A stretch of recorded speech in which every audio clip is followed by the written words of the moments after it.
I think I have exaggerated the 40 minutes. I'll wait for the people to join.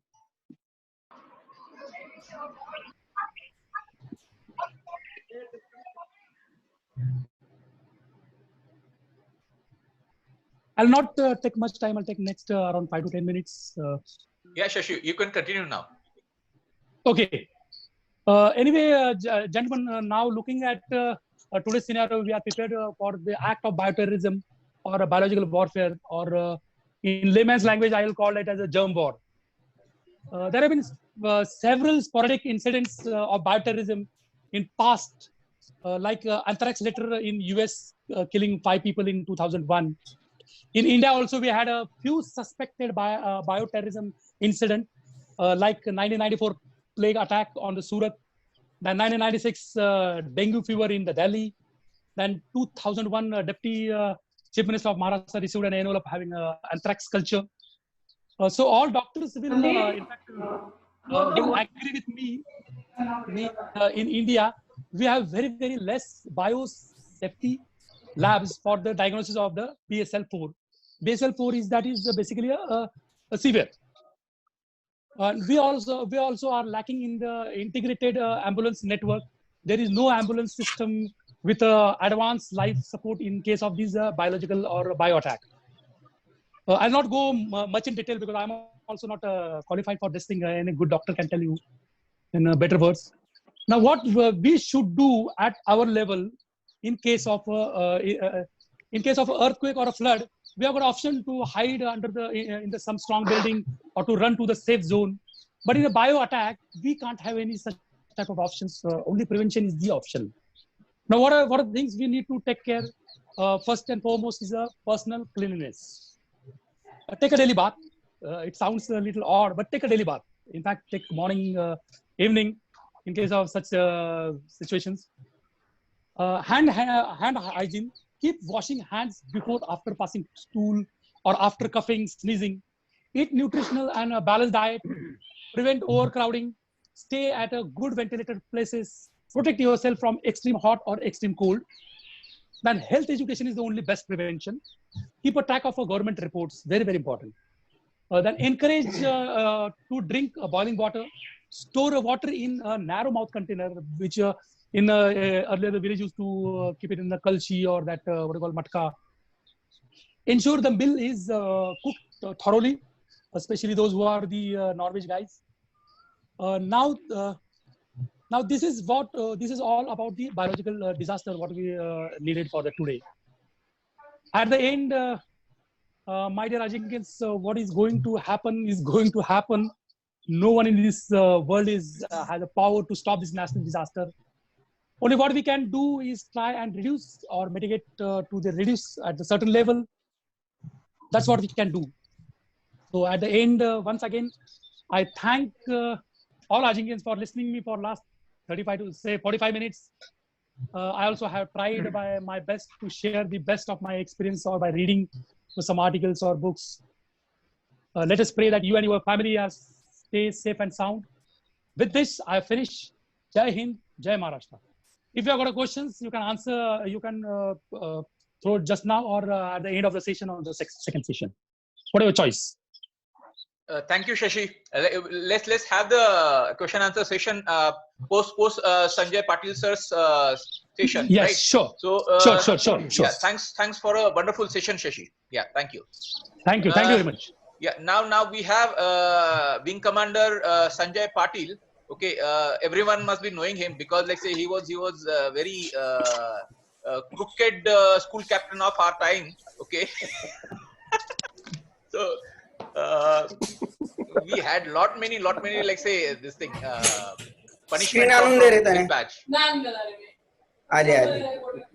Sanjay Patil sir is like say occupied with his educational initiatives at Kolhapur, Sangli and Hyderabad.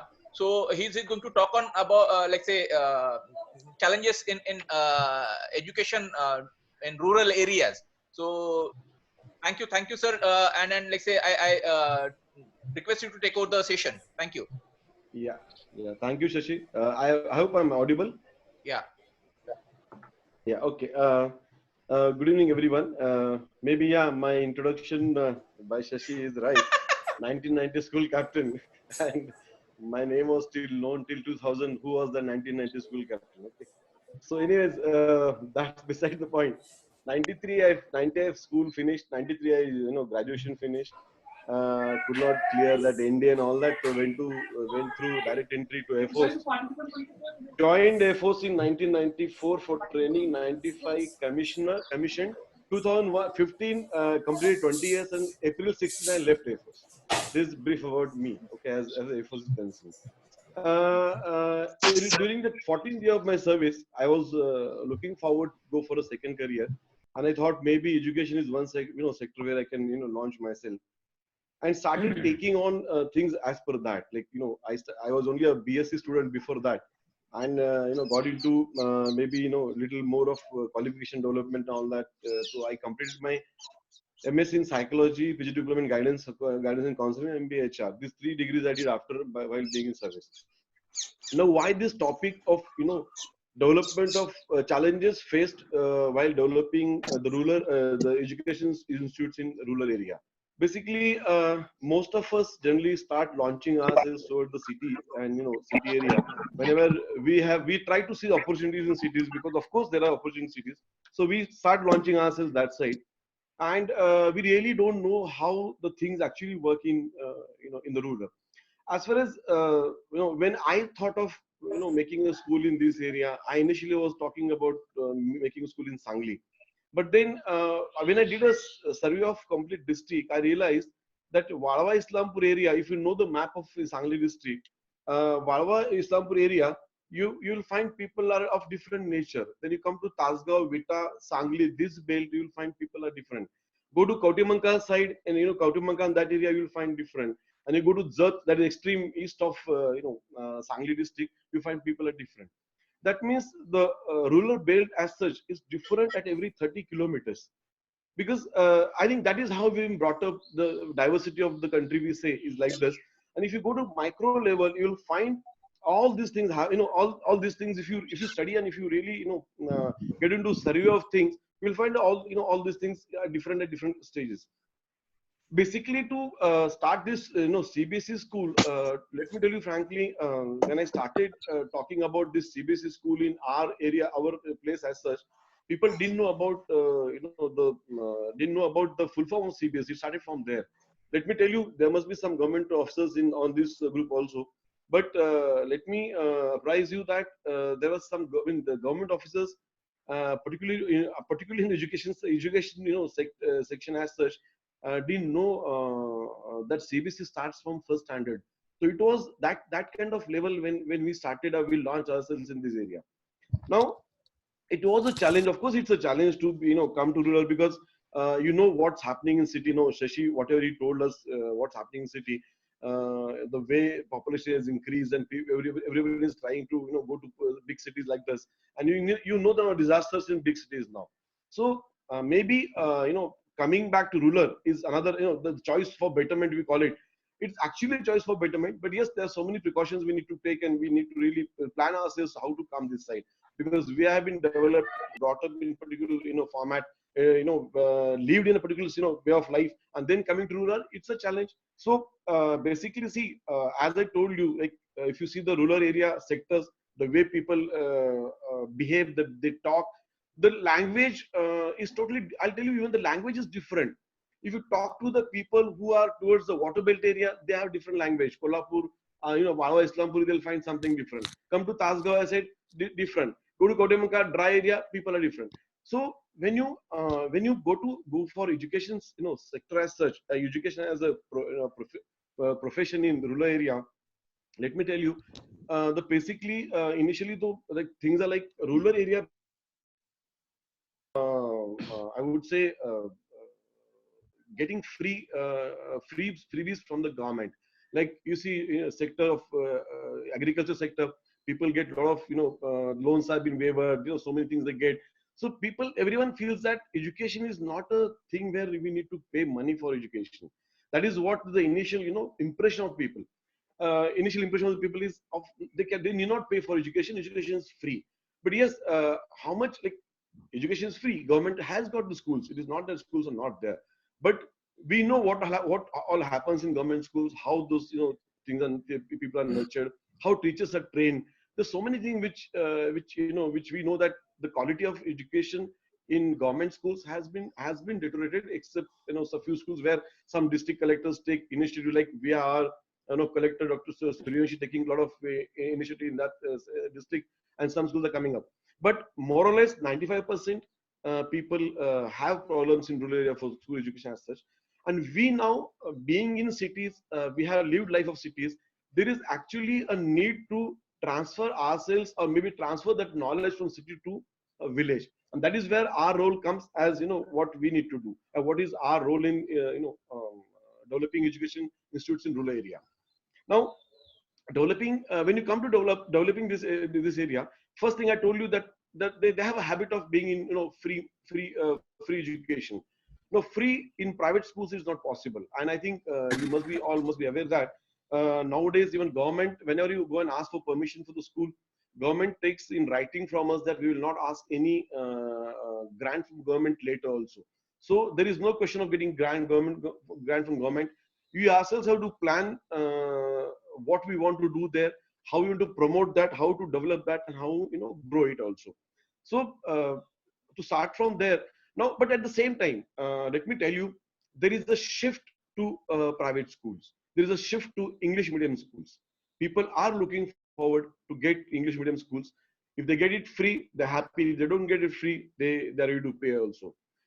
When they're ready to pay. But yes, then again, they look forward that they should get best of everything in the minimum cost. Again, that also comes up, because that the income capacity of people is much lesser than in what is in cities.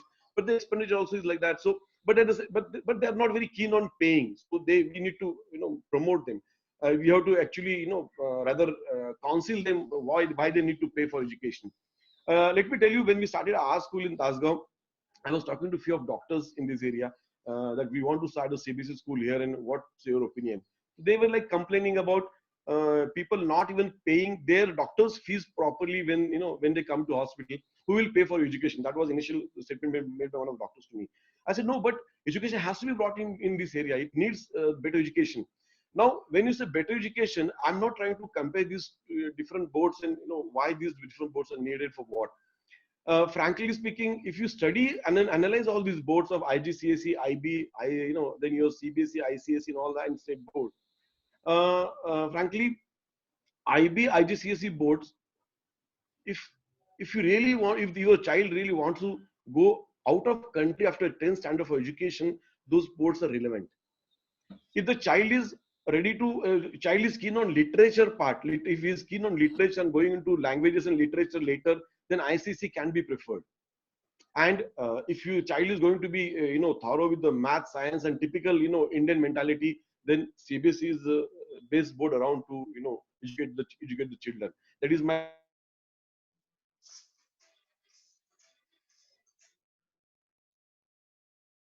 that what you should choose. I'm just telling what is my opinion on this.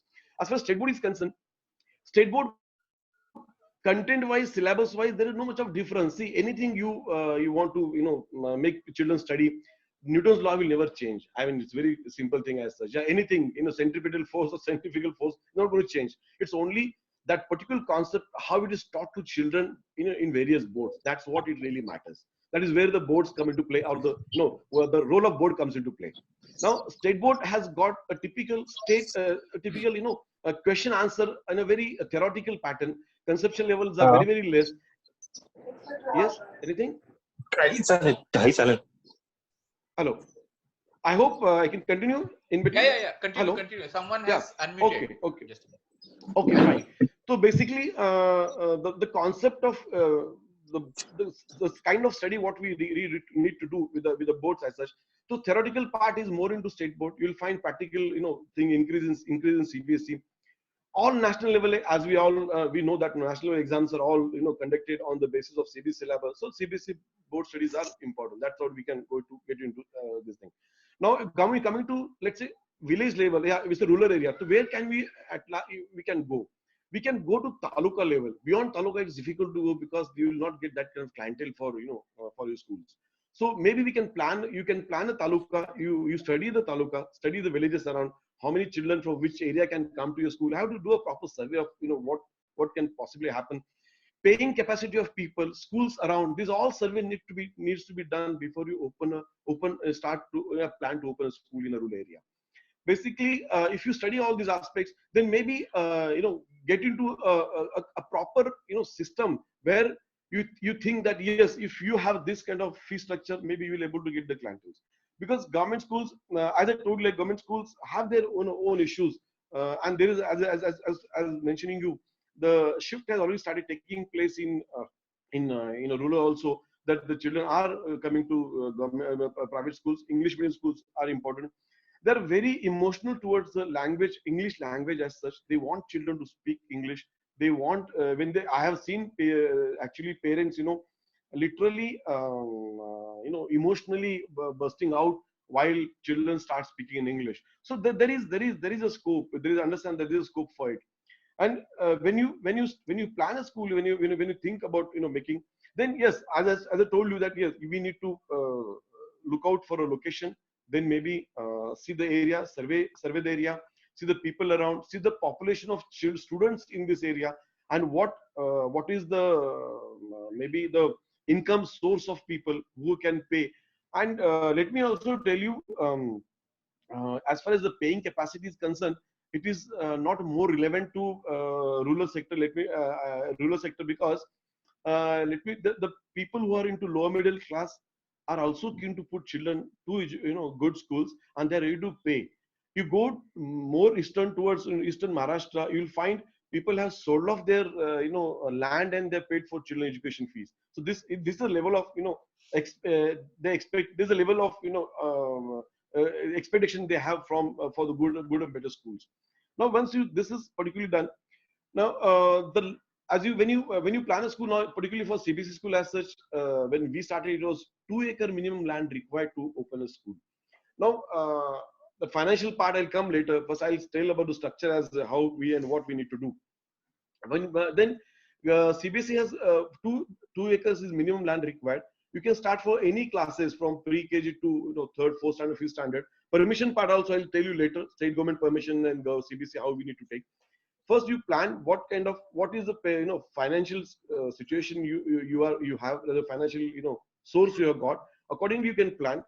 First, you plan minimum 2 acre land is required. Now, the land you can take it, you can purchase, you can take it on lease also for 30 plus more years. If you have a registered lease, that also has been accepted by CBSE. Now, once the land is purchased, you have to plan for infrastructure in phase wise, like how you want to, what kind of phase you want to grow your school. That should be a phase for your development also. If you do this matching well, then your finance are used well. That is what I can tell you. Now, when you plan a school, now you also should cater, even if it's a taluka place. Let's say I have catered in taluka. So taluka, where do you want to take taluka also? Which is the center of the taluka? That's maybe you can take, so that maximum people from around area also can join the children can join the schools. We have now almost children coming from 30 kilometers. They are coming to our school. So you can understand 20-25 kilometers. 20 kilometers should be ideal distance for children to travel and join the school. As far as infra is concerned, now city schools how they are. Basically, it's only the classrooms, and beyond classroom it's a boundary wall. Nothing beyond that. But yes, when you come to rural sector, though it's ideally we talk about 2 acres land as per government requirement, but if you can get little more than that, could be like 2 acres of ownership and 2 acres of lease from the neighbor for children to play around. So you can make an ideal school in around 3 to 4 acres with lot of grounds, children having playing area. They have so many things to explore, and we can make it absolutely ideal as per the norms which are CBSE is given. CBSE talks about 1 square meter area for one child. That means if you are going to have roughly 400 square meters of a classroom, you can only put 40 children in the classroom. They have around range of 40 to 45 children. Then particularly they talk about they should have two doors for the room, 2 windows. So the basic requirement which are required, so that had to be made. If you make a good, infrastructure, you'll find, yes, rural sector looks for good infrastructure, because they generally try to copy what's happening in cities. So yes, good infrastructure is primary requirement, because that is where the people will get attracted to you. You'll also find sometimes some institutions, some organizations mislead people only by making good infra, but yes, the quality of education goes down. Quality and teachers, subsequently I talk about that also. So where, when you talk about a school, yes, good infra is required. Ideal building, location, water facility, boundary wall, your grounds for playing. What all additional facilities you want to give for children? Like we have in our school, we have got even mess. We have got the mess for children. They can have their food also in the school. We have got hostel for children, so they can stay in this area. I mean, in school itself. So, but it's of course as per the choice. So you, as per the facilities, as per the money available, you can make choice of facilities also. But it's basic minimum requirement. Quality education can be forgotten. Basic, the grounds for children, making them participate into a lot of activities, that has to be part of it. Now, coming to infra, yes, boundary wall, I said, all safety precautions and requirements, building, washrooms, toilets, all these basic we have to fulfill. Now coming to the education as such, when you talk about education as such, now what I have done, courtesy, being from Sainik school, and then later administered Sainik school for almost 4.5, 5 years. I have been in and out of what is the actually the way Sainik school function. As a student, as a cadet, we have seen how school runs, and now I saw as a registrar and headmaster also how school runs. So both sides of the coin I had seen. So that is why maybe I was able to appreciate as to what kind of mix I can have it for our school in rural area. So what I did, I made a mix of co-curricular activities, extracurricular activities, and the and the studies. So this was a big, well, good blend of all the activities. Let me tell you, our school here conducts even parasailing and adventure camp for children, which I'm very sure city people can't even dream of. You can only do all these in vacations, but our school, I mean, we do it for our schools here every year. Beyond that, they have got different grounds for children to play. They participate into taluka district level games and sports.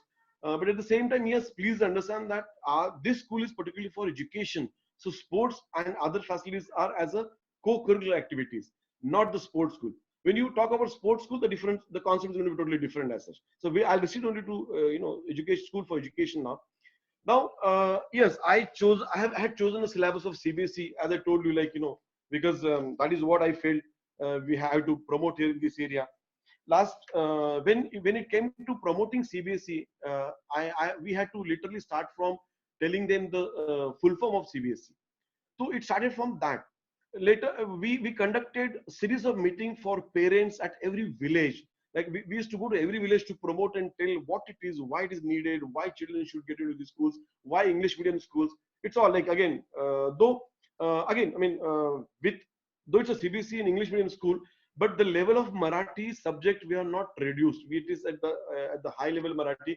So we had a choice of going for lower Marathi, but we have not done it. Hindi is, of course, is there. So we all three languages have been taught in our school. CBSE syllabus now, content wise, we all know what it is. Now is a big problem of, I would not say the problem, but it's a challenge, I would say, of getting such kind of teachers.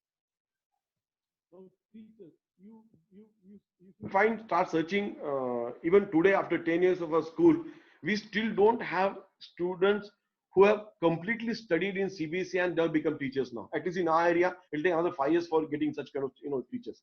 But yes, state board teachers, now you have to groom them, you have to train them, you have to you have to tell them conceptually how CBSE school runs. And what we did in that case, we mixed up the teachers from different states. We took some teachers from Andhra, Telangana, some from Tamil Nadu's area, some from Maharashtra. I mean, we did a blend. So what happened with the blend?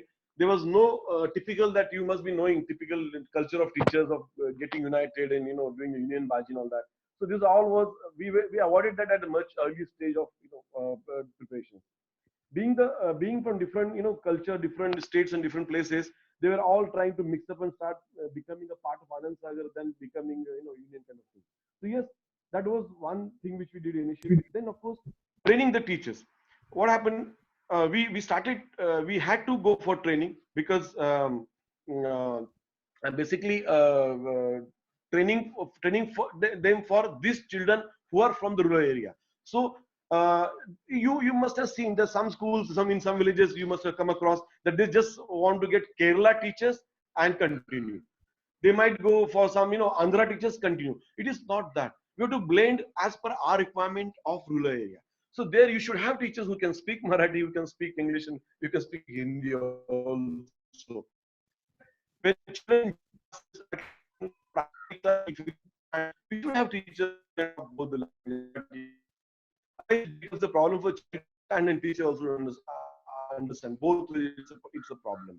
So it's better always to have teachers who have blend of Marathi and English both, and then of course the teachers who come from outside. Then you will have the teachers that coming from outside. Our teachers, local teachers, will not respect them, or they try not take them seriously, kind of thing. So all this again is a human resource management. We need to have a team for doing all this, and make sure that they have a little at least some cohesiveness for the aim of developing children in this area. Now, coming to syllabus and content, as I told you, like state board has a typical theoretical way of teaching, and their content and their exam pattern is the same.